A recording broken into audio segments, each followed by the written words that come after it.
네, 안녕하세요. 네, 오늘 응급실 간호사 가장 떠오르는 응급실 선생님 김윤석 선생님 모시고 인터뷰 진행해보도록 하겠습니다. 안녕하세요. 네, 안녕하세요. 저 응급실에서 근무를 하고 있는 김윤석이라고 합니다.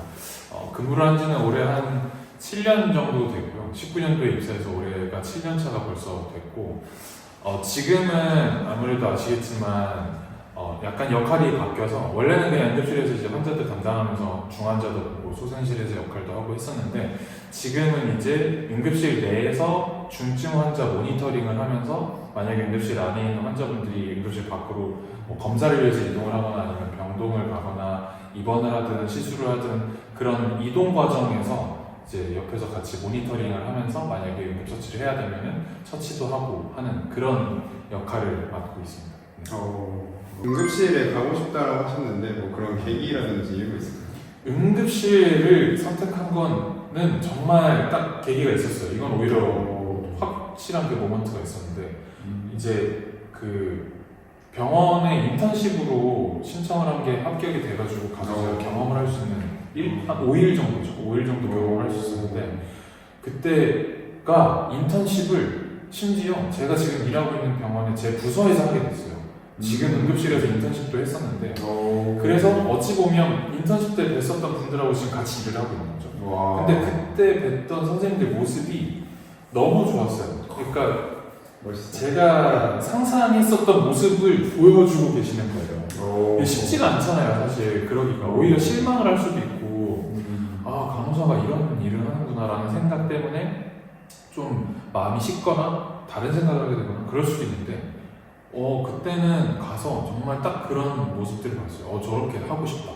저렇게 되고 싶다. 그래서 처음부터 끝까지 다 응급실만 썼죠.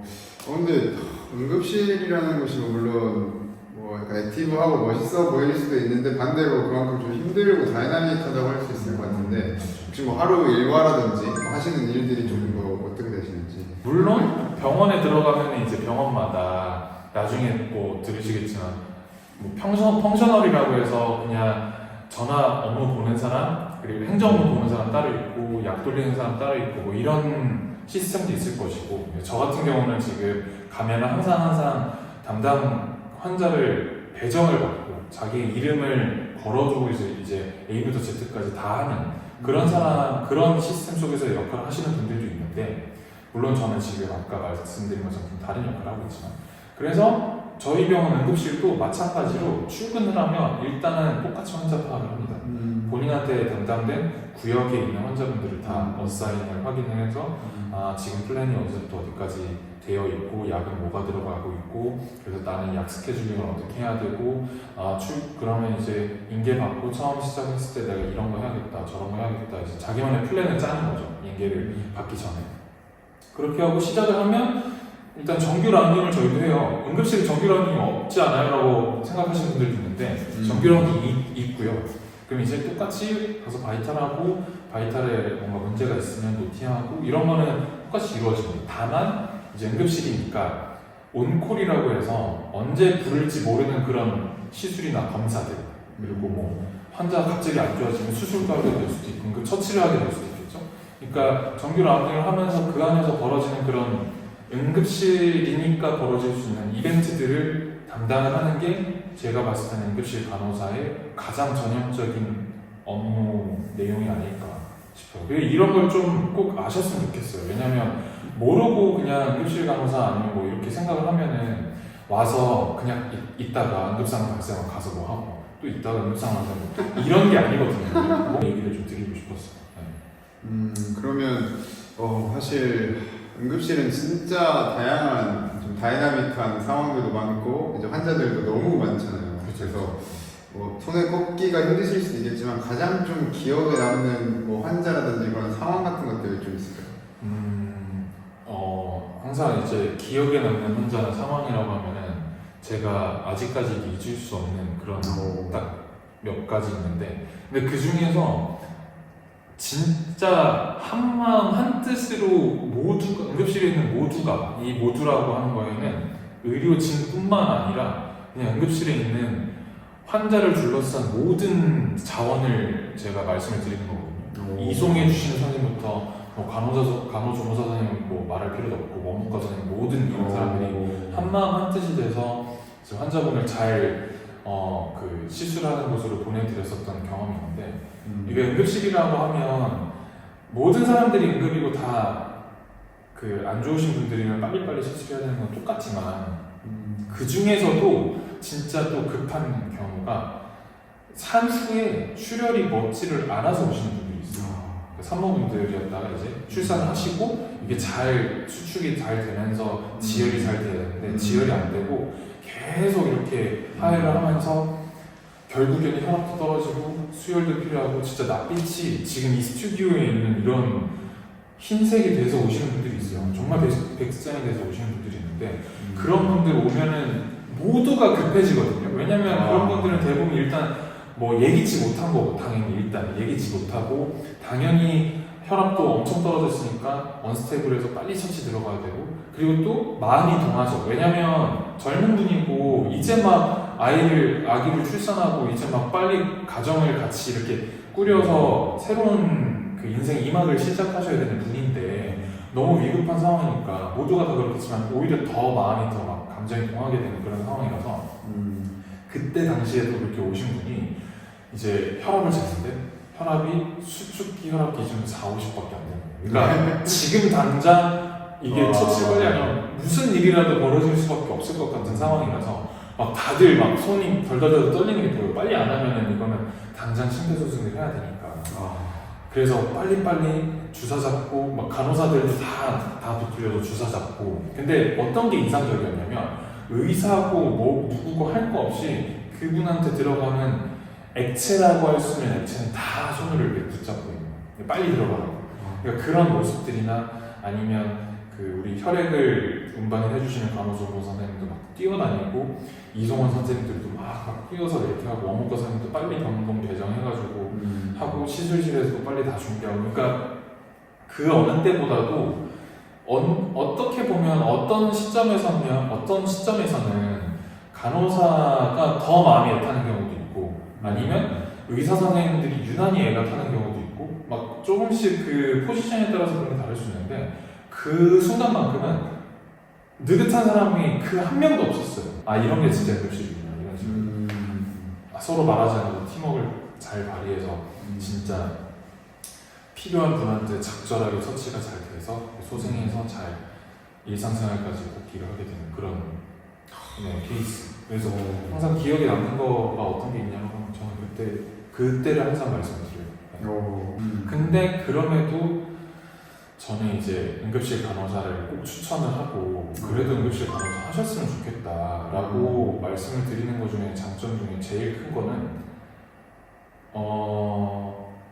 여러분들이 이제 간호사를 왜 선택을 하시고 간호사로 어떠한 인생에서의 어떠한 목표를 가지고 계시고 뭐 그런 게 아니더라도 나는 그냥 직업으로서 내 생계를 이어가는 입장에서라도 뭐 응급실이라도 할 수 있죠. 그냥 간호사라는 직업이 당연히 직업 중에 하나니까 선택하실 수 있는데 이왕 그럴 거면 그럼에도 이왕 간호사를 어쨌든 할 거면 응급실이면은 이런 게 좋다라고 한다면 저는 그냥 살아가기가 편해져요. 이게 되게 뭉뚱그려서 표현을 드는 건데 살아가기가 편해진다는 게 엄청 여기저기서 생각지 못한 내가 응급실 간호사라서 이런 것도 할 수 있구나 저런 것도 할 수 있구나 라고 생각하시는 게 되게 많아집니다. 일단 첫 번째로는 당연히 밖에서 일상생활에서 있을 수 있는 응급 상황에 대처하는 거에 익숙해지니까 뭔가 뭐 길을 가다가 이런 일이 생기고 아니면 가족 중에 이런 일이 생기고 주변에 이런 일이 생겼을 때 이건 꼭 응급실 가야 돼 아니면 이거는 조금 지켜볼 수 있겠다라는 본인만의 데이터가 생겨서 이게 되게 큰 게 요즘엔 더 그럴 거예요. 그 수십 명하고 한 문장만 대화를 하더라도 되게 배우는 게 많고 그 안에서 생기는 다이나믹한 이벤트들 아까 말씀드렸던 그런 산후출혈의 환자분이나 아니면 그 환자분이 아니어도 특히 중증으로 오시는 환자분들을 보거나 아니면 그러면서 이제 임종을 하시는 분들 뭐 가까스로 소생을 하시는 분들 이런저러한 그런 환자분들의 상태를 보다 보면 그냥 인생 자체에 대해서 고민하는 시간이 많아질 수밖에 없어요. 도대체 이제 이 응급실을 퇴근해서 내가 집을 가가지고 내일 오프나 아니면 뭐 이제 투오프가 됐든 몇 오프가 됐든 이 하루를 얼마나 더 의미 있게 살아야 될까 아니면 내 가족들하고 어떤 시간을 보내야 될까 이런 생각을 하게 돼요 그냥.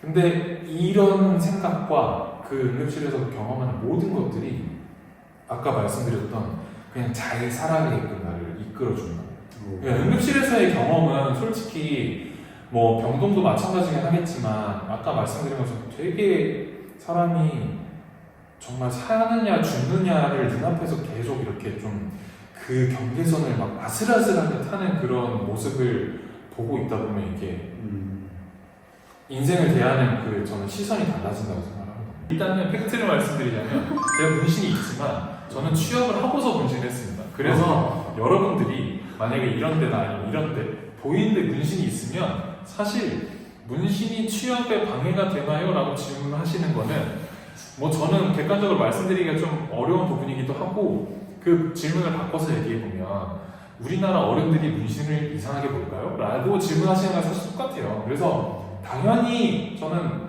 플러스는 아닐 거라고 생각합니다. 아직은 우리나라 문화에서. 하지만 만약에 여러분들이 걱정을 하시는 게 그렇게 취업을 하고 나서 만약에 뭐 간호사로 일을 하는 게 우리나라에서 되게 조금 부정적 시선이 많은가요? 아니면 일하는데 뭔가 되게 방해가 되나요? 라고 물어보신다면 저는 그거는 절대 아니라고 생각해요. 왜냐하면 저는 아직까지 단 한 번도 이걸로 저한테 무슨 문신 있는 사람이 간호사를 해, 나 간호사 바꿔줘 라든지 아니면 이걸 가지고 컴플레인하거나 그런 분들은 일단 전혀 없었어요.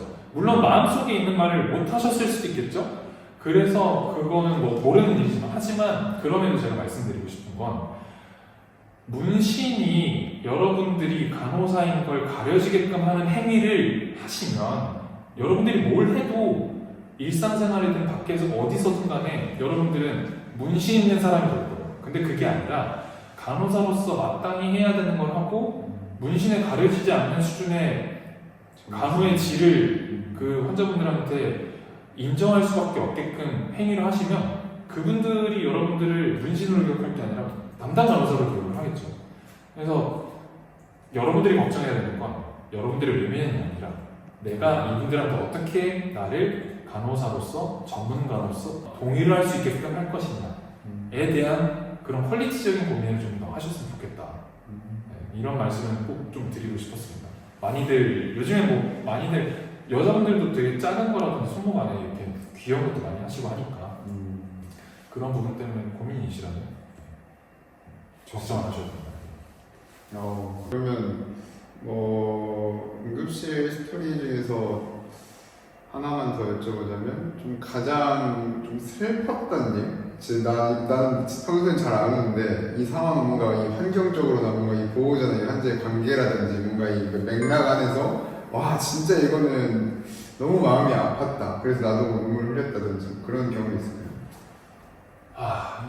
참 기구한 사람들은 너무 많죠. 너무 많은데 가장 역시나 가장 그러니까 이제 감정이입이 원래는 저는 1, 2년차 때는 감정이입이 오히려 잘 안 됐어요. 왜냐면 여유가 당장 빨리 다른 걸 해도 여유가 없으니까 사실 그들한테도 참 뭔가 한마디라도 말씀을 드릴 수 있는 그런 마음의 여유가 없었는데 뭐 그렇다고 최근 뭐 요즘에 들어서 모든 사람들한테 감정이입이 되냐 뭐 그런 것도 아니지만 근데 언제나 항상 안타깝게 부모님이 보호자로 오고 자식분이 돌아가실 때는 그거는 뭐 이거는 익숙해질 수가 없어요. 뭐 부모님 돌아가신 것도 당연히 오히려 어떻게 보면 저한테는 지금 부모님이 돌아가시는 입장에서 이렇게 자식분들이 보호자로 왔었을 때가 더 일상에 더 가까울 수 있겠죠. 확률적으로 그걸 더 이게 되고 근데 그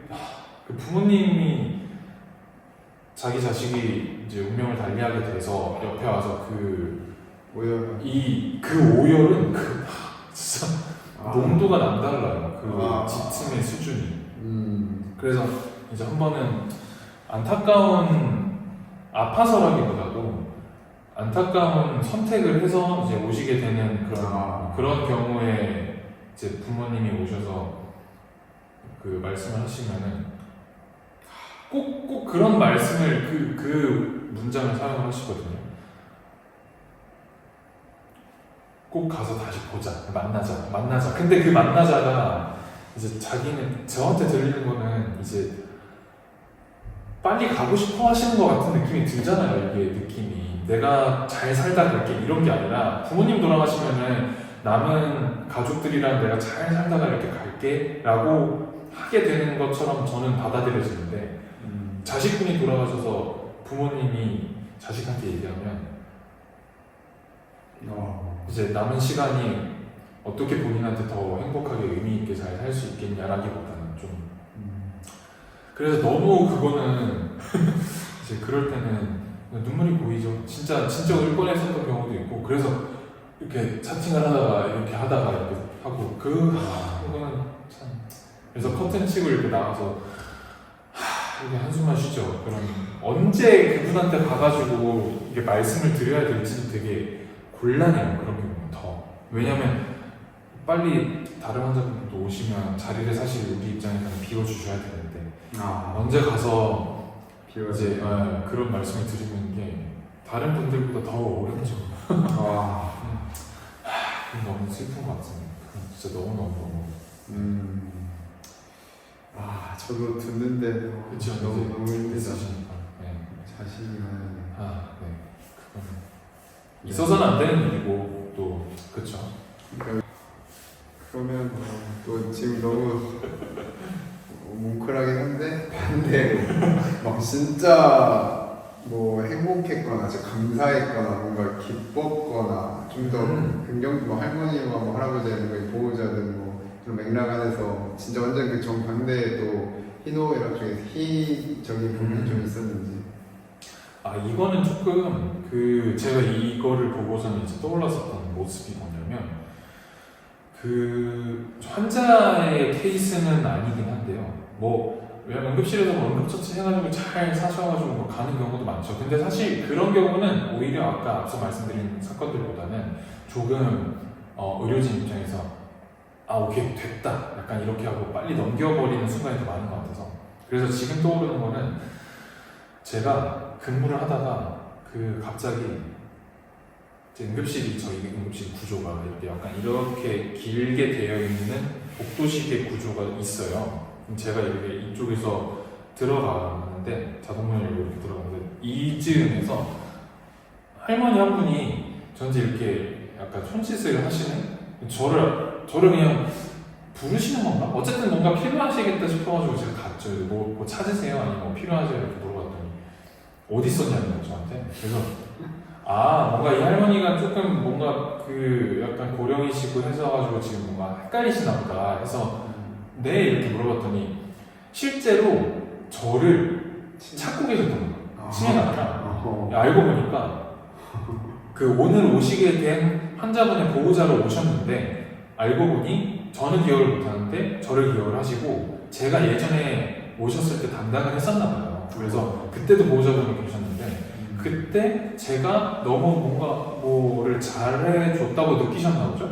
그래서 오늘 왔는데도 제가 있나 찾고 계셨던 거예요. 그래서 저번에 너무 고마웠는데 내가 인사를 못했다. 그래서 남자 선생님이고 하니까 뭔가 얼굴이 기억이 나서 어딘지 내가 두리번거리고 있었던 거다라고 표현을 하시는데 그때 들었던 생각이 일단 너무 감사하죠. 감사한 것도 감사한 건데 약간 머리가 띵했었던 게 생각해보니까 대학생 때 누가 저한테 어떤 간호사가 되고 싶냐고 물어보면 항상 했었던 얘기가 나는 얼굴이 기억에 남는 간호사가 되고 싶다라고 얘기를 했었거든요. 근데 내가 그걸 잊고 지내다가 기억에 남는 거는 둘째치고 내가 여기서 지금 일 처리하는 것도 바쁘고 뭐 서로 막 그냥 스쳐 지나가는 거지라고 생각하고 있었다가 갑자기 그분이 저의 옛날 기억을 일깨워준 거죠.